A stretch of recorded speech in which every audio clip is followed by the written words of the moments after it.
King Charles collapses after Princess Anne's terrifying car crash. The sirens over Windsor. It started with a scream, not from a person, but from the sound of emergency sirens slicing through the cold evening air over Windsor. The royal estate, usually calm and protected by centuries of tradition, suddenly felt fragile, exposed. Princess Anne's car had been struck. The impact was brutal. The first responders described it later as catastrophic. Within minutes, the palace's secure lines lit up. The message was brief, almost unbelievable. Her Royal Highness has been in a serious accident. Inside Balmoral, King Charles had just retired for the evening. He was reading private reports when his phone began to ring relentlessly. The look on his face, aides would later say, changed from confusion to terror as he read the message from the Royal Security Channel. Anne's been hit. It's bad. The king's hands trembled. He dropped the phone. Moments later, he rose from his chair, but his knees buckled beneath him. His guards rushed to his side as he gasped for breath. Within seconds, the call for the royal physician went out. At the same time, outside of London, flashing blue lights surrounded the wreckage. Princess Anne's black Range Rover lay twisted at the edge of the A44 highway, half buried in the ditch. Steam hissed from the crumpled hood.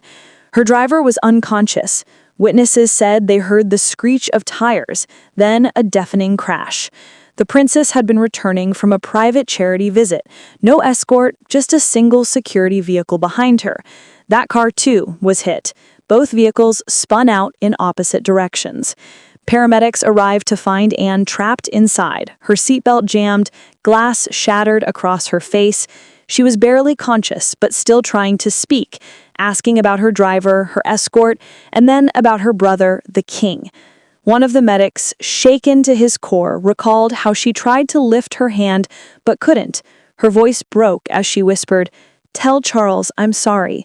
Then her eyes closed. The medic thought she had stopped breathing. Back at Balmoral, the king was slipping into medical distress of his own.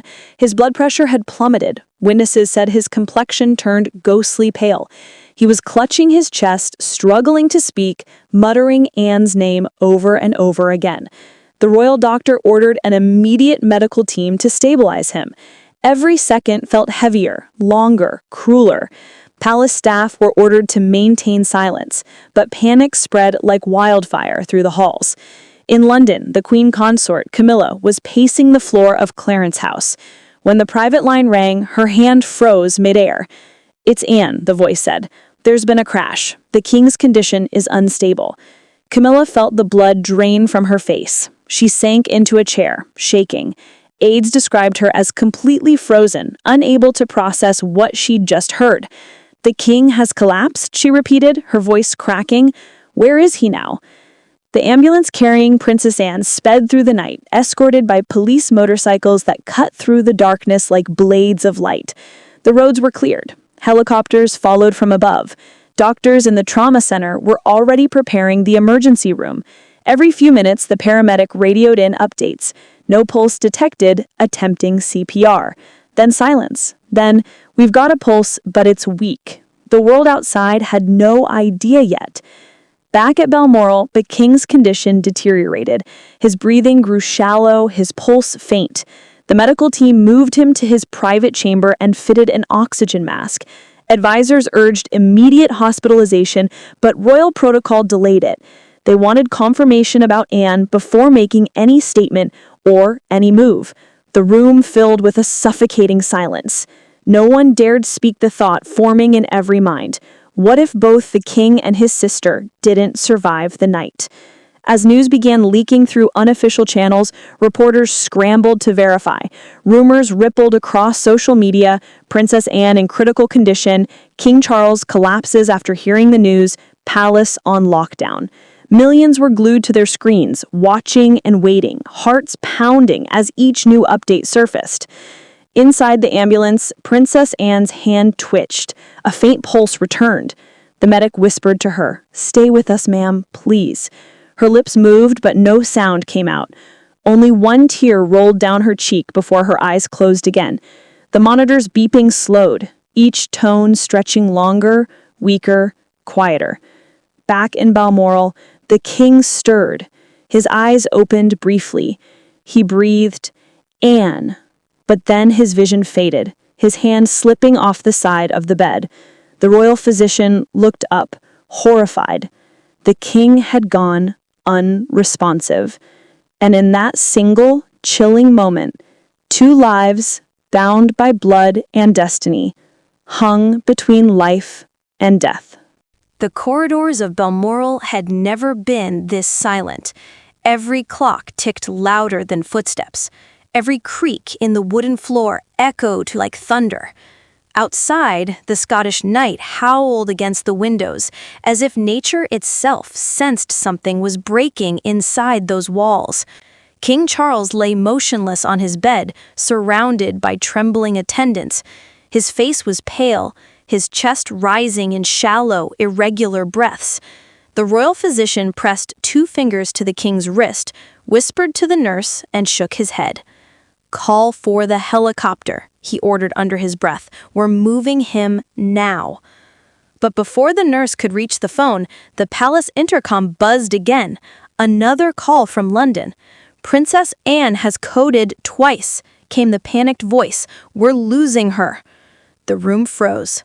Every eye turned toward the physician, waiting for guidance, for hope, for anything that sounded like control. But he only whispered, "God help us all." Camilla's car was racing through the darkened countryside, escorted by armed police, as she pressed her hand to her chest to steady her breathing. She had been told that the king's condition was unstable, that Anne was critical, but no one dared tell her how bad it really was. Her phone rang again. It was Prince William. His voice was strained, hoarse from shouting. "Where's my father? Tell me he's awake." She hesitated. The silence between them was long, unbearable. "They're doing everything they can," she finally said, her voice breaking. "Just get here quickly." Meanwhile, in the trauma unit of St. George's Hospital, doctors worked in frantic silence. Machines beeped, nurses shouted orders, and the smell of blood filled the air. Princess Anne's heart had stopped again. They were performing chest compressions. One doctor, pale with exhaustion, muttered, "She's been under too long." But another, refusing to give up, continued CPR with shaking hands. "Not yet," he said through gritted teeth. "Not tonight." Back in Balmoral, Charles's breathing grew weaker. His aides gathered outside the chamber, whispering prayers. His private secretary, Sir Clive Alderton, stood by the door, gripping the handle so tightly his knuckles turned white. He'd served the king for decades, but had never seen him like this. Fragile, frightened, fading. "If anything happens," he told the guard beside him, "no one speaks to the press. Nothing leaves these walls." But deep down, even he knew the truth. News like this cannot be contained. By midnight, the first headlines began to appear online. Breaking: Princess Anne in critical condition after severe accident. Within minutes, updates followed. King Charles collapses after receiving the news. The palace's communications team scrambled to control the flow, but it was too late. Cameras were already assembling outside Buckingham Palace, their lights cutting through the mist like the eyes of vultures waiting for the fall. Prince William arrived at Balmoral at 12:37 a.m. His car screeched to a halt, gravel scattering under the tires. He ran through the front doors, ignoring staff who tried to brief him. His coat was soaked from rain, his face ashen. "Where's my father?" he shouted. "Where's my father?" No one answered fast enough. He found the king's chamber himself, just as doctors were adjusting the oxygen mask and checking the monitors. The sight hit him like a physical blow. His father's chest barely moved. He took a step closer, his voice trembling. "Dad, it's me. Please, just open your eyes." Nothing. Only the faint hum of the oxygen machine. He turned to the doctor. "Is he dying?" The doctor didn't answer directly. "We're doing everything possible," he said quietly. William's hand went to his face, covering his eyes as tears threatened to escape. "And Aunt Anne?" he whispered. "Still fighting," came the reply. At that moment, far away in London, the hospital room filled with a sudden, shrill tone. The heart monitor flatlined. Nurses rushed to restart compressions, but the senior doctor raised his hand. "Stop," he said after one last attempt. The room went silent. The clock read 12:43 a.m. For a few seconds, no one breathed. Then the doctor's voice, heavy and broken.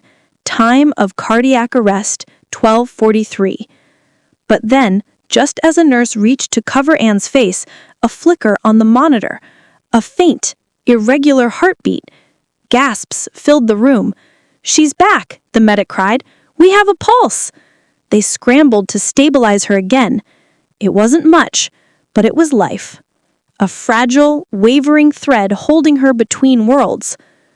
The call came through to Balmoral moments later. "She's alive," said the voice on the line. William closed his eyes, exhaling shakily. "Tell her I'm coming." But before he could leave, the king's monitor began to beep erratically.